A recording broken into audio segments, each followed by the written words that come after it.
Okay, this is a pretty busy intersection here where the deer are feeding. It's a mule deer. And it's this is one of the gateways into my subdivision where I live. You go down this road, and there's another light way down that way where you could turn left to get into my subdivision as well. But yeah, to get into any of these subdivisions here on this southwest end of Lethbridge, you travel this main University Drive, and so it's very busy. So I didn't want to spook the deer. I didn't want to I got even closer to them than I probably should have, because if I spooked them, then I'm putting the deer in some danger, because they might run and try to cross this busy street, and it's putting people in danger as well, because you know, if a vehicle swerves to avoid hitting the deer, they could run into a light post or something, or even if they hit the deer, it might shake them up enough to crash.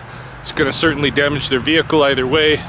So yeah, so it's best not to mess with the deer around this busy University Drive. But they're almost always here. Somewhere along the drive, there's usually deer throughout the day, throughout the night. It's just our urban, semi-urban mule deer. They also go down into the river coulee like I do, but they love it up here. They find a lot of stuff to eat, people's yards, and so that's why they come up. Anyway, I am on my way. I'm on my way to a medical walk-in at a clinic where I'm hoping to get some antibiotics or something, because I have an infection, I'm pretty sure, around my right lung, because it hurts. It's very sore all the time, and it's I forget what they call it, but it's an infection that can come about from associated with too much coughing and that kind of thing. Just stress on the lung. So I'm hoping to get some antibiotics as well as some control medication for my asthma. Still a month away before I see another specialist about the asthma. So the technician at the lung testing center suggested that I try to get some control medication in the meantime. So that's what I'm going to try to hit them up for. I'm walking, I'm hiking, I'm rucking tonight. I got 10 pounds of ankle weight that I'm carrying, and a pack that's got 25 pounds of weight in it. Not a whole lot, you know. I could, if I was doing double, that'd be a serious ruck, you know, 50 or 60 pounds, 70 pounds. But even 25 gives me some weight on my back and my shoulder. That's what I wanted.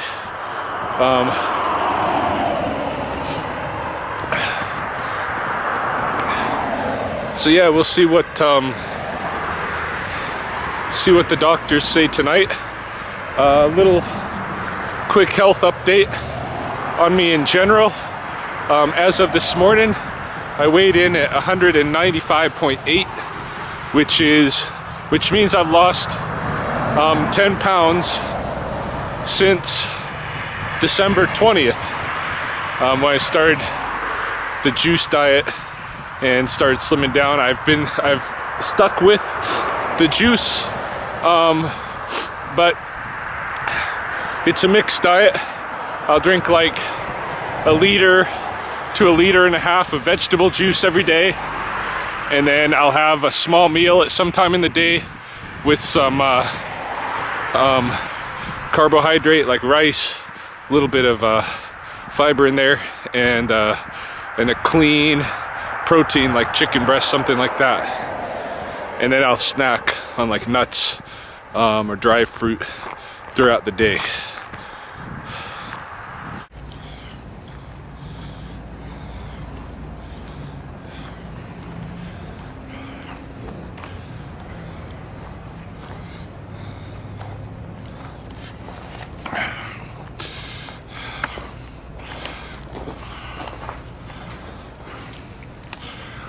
Yeah, that was the clinic that I was going to, I normally go to, and they're already maxed out tonight. They're packed.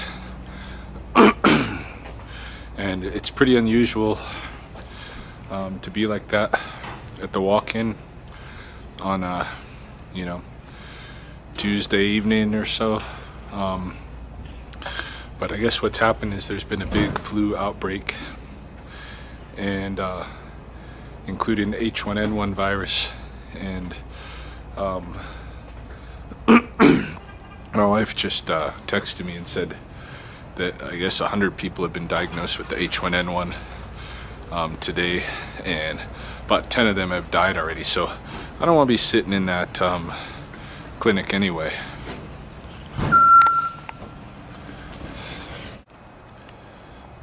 Yeah, I just thought I'd quickly show a couple of things here. I picked up a prescription of Ventolin, and I wanted to see the price actually. This is the upside to the Canadian medical system, is that you know, whenever I do get medicine, it's free. You know, I don't have to worry about bills, medical bills. I don't have to worry about, can I afford this or that. It's just, it's anything that I really need is absolutely free. Well, I shouldn't say absolutely free, because I do pay a whole $50 a month for health insurance that covers myself, my wife, and my daughter. And that insurance pays for, like, my wife has a really bad rheumatoid arthritis. She does self-injections every week. Those injections are thousands of dollars each, and that $50 covers it. So that's the good side. You know, the bad side is, like, for instance, me, I don't have a family doctor. I had one, he went out of practice, and now I'm in between without a doctor, which is why I have to go to walk-in clinics. Now, I haven't really put any serious effort into finding a new doctor. It's not impossible to do, but it is a little bit difficult. The doctors, there's not enough doctors up here, just regular family doctors. So, you know, if I was having an emergency tonight, I could get it taken care of, but not at this clinic. I would have to go to the emergency room because the clinic is full tonight. And I'm sure the emergency room is going to be packed if there's this bad flu outbreak going on. The other thing I wanted to show, which is off the subject but it's going to bring me to another topic, is I picked up these, trying to see if I can see it here. Oh, hold on.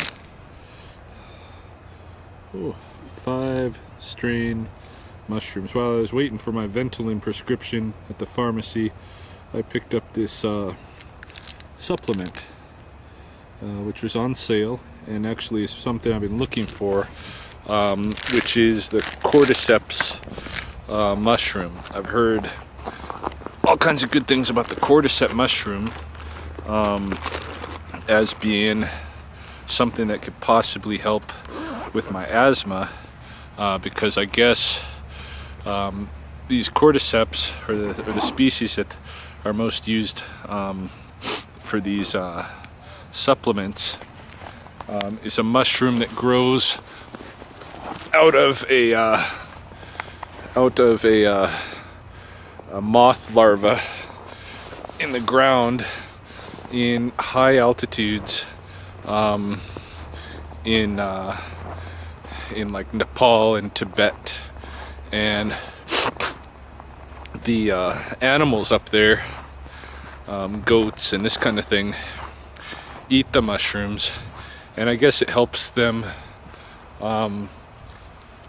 get more oxygen from into their system, into their blood at those high altitudes.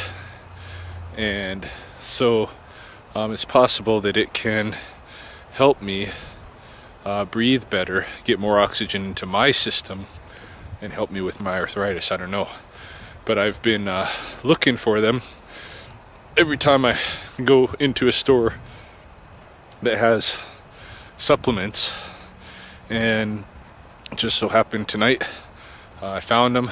This supplement is not all cordyceps. It has 4 other mushrooms in there, but the cordyceps is part of it. So I'm gonna try it out, see how it works. But it brings up a good topic, which is the whole idea of nutritional supplements in general.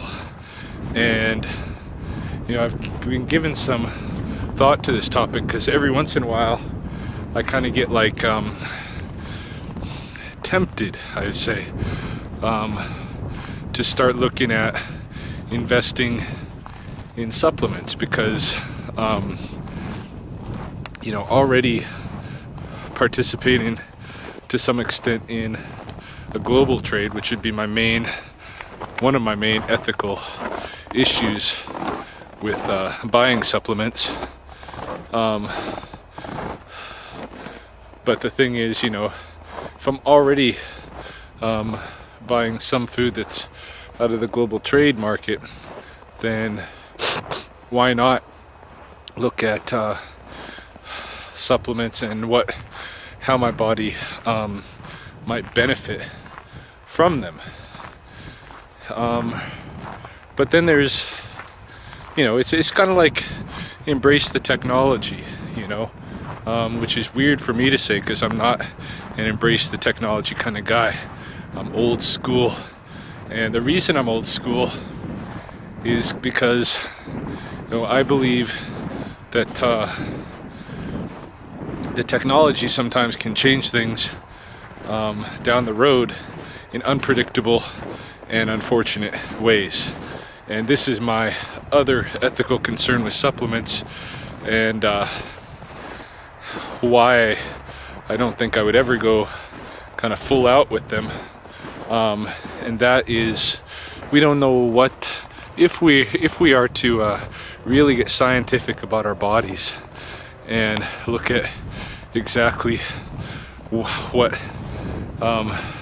for our particular age, gender, lifestyle, what have you, exactly what nutrients our bodies need. If we had a chemical prescription, you might say, based on our individual nutritional needs, and I think we would find that it might be difficult to fulfill the optimal nutritional needs with whole foods.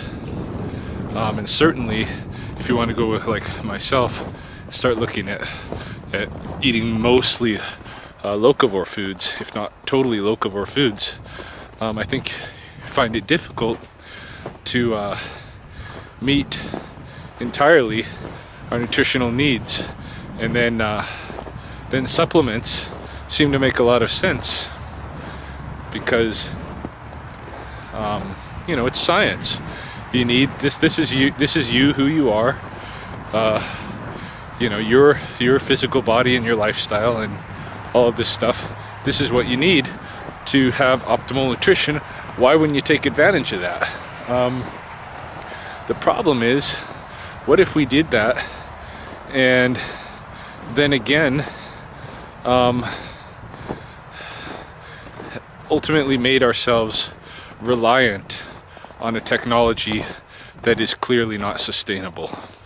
And certainly our global trade network and the kind of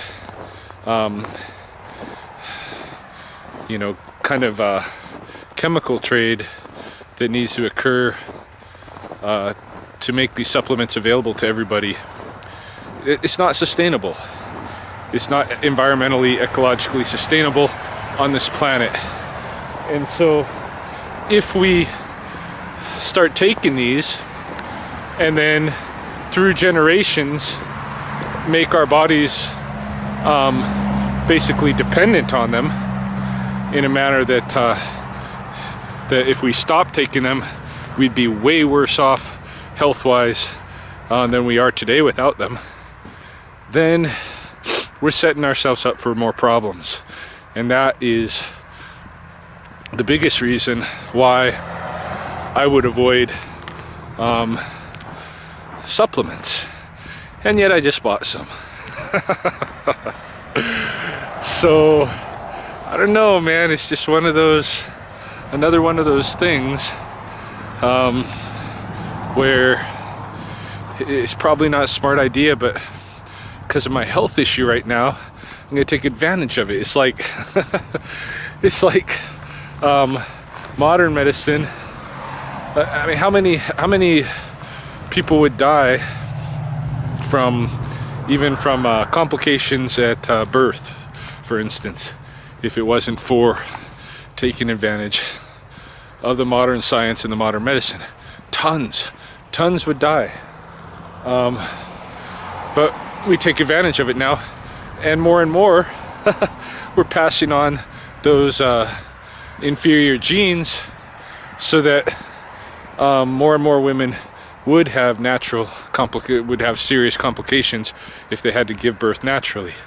We're fucking ourselves, but at the same time it's hard to resist fucking ourselves when in the short term I might be able to start running seriously again or something like that, where right now sometimes I start coughing so bad just walking that I make myself puke. You know, when you got a medical issue and there's a solution, or a potential solution even, you tend to take it, despite the long-term consequences. And that's the same thing that's really at the heart of destroying the life environment all around us, because it's the same argument or the same rationale, the same thought pattern basically, for when economic needs drive development that we know is environmentally, ecologically unsound. But we need that we need that gas in the short term to fix our economic problem. We need that oil. So despite the fact that we're gonna have to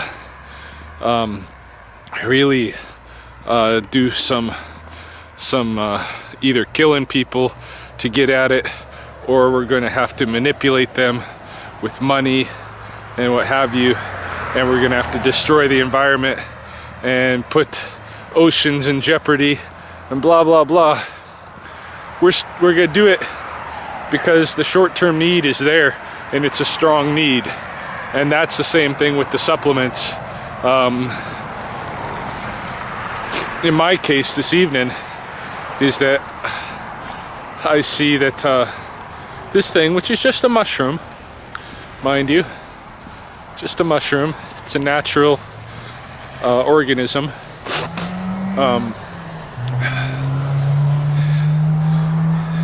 that mushroom might be able to help me. And so despite the fact that it requires a global trade network to acquire and is totally unsustainable in the long run, I'm going to participate in it because I want to see if it helps me. I really should have more self-control, but I'm curious if it'll help me. And I do have something that I'm looking into as well, that's a local, what they call goat sage, that grows in the mountains here in the Rockies, in the alpine region of the Rockies.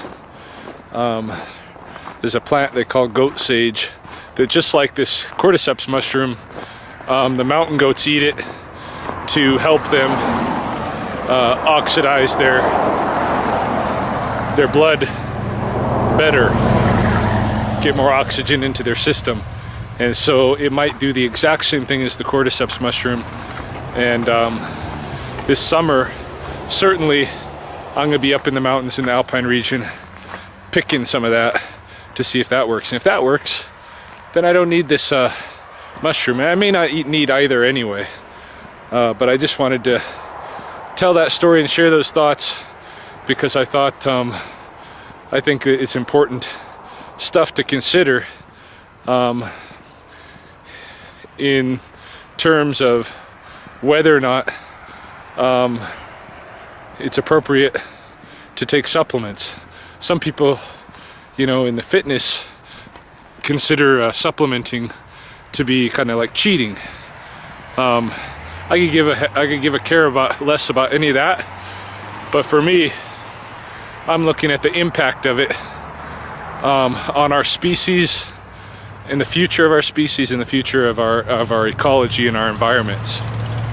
And what I see is that, of course, the supplements are not going to be any good. Of course, they're not. Their trade is unsustainable, and of course, by utilizing them too much, we may make ourselves physically dependent on them, and physically dependent on the technology that at some point has to go.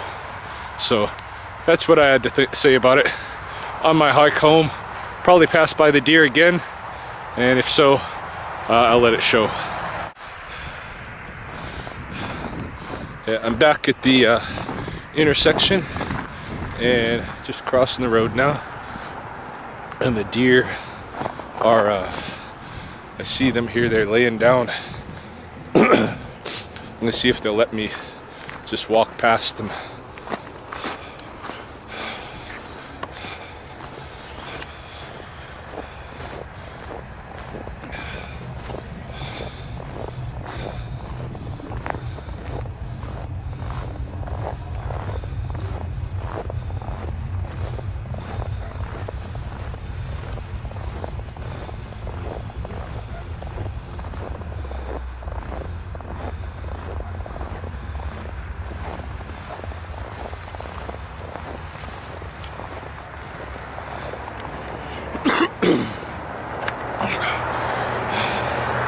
Yeah, so looks like they're just going to